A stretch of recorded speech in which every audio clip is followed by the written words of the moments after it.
Hello guys and welcome back into a new brand video. In today's tutorial, I'm going to show you how to use Filmora.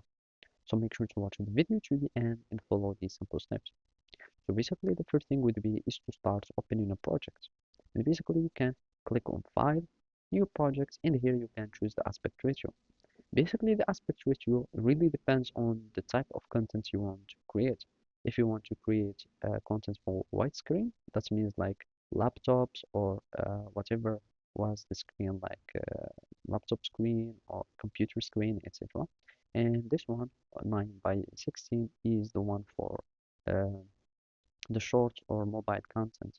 And basically, it will be like for TikTok shorts, YouTube shorts, or any mobile content for full screen for mobile.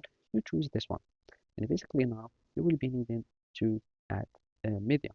So you can basically go to folder, import media, and you just drag and drop.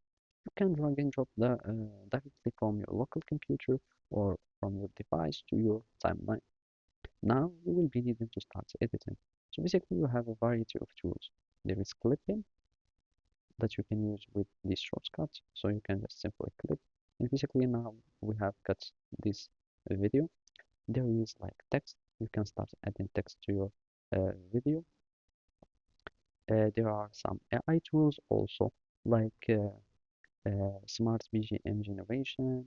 This is just the duration, and those are the keyframes. Here, speech to text, it will generate caption, and basically here, text to speech, that will like create text like caption from your speech, AI translation that will translate your video, and auto ripple, etc. There are also other tools like audio, so you can add voices and sounds, transition, effects, etc. So everything you want, you just drag and drop it into the timeline, and basically that's it. So thank you for watching and see you next time.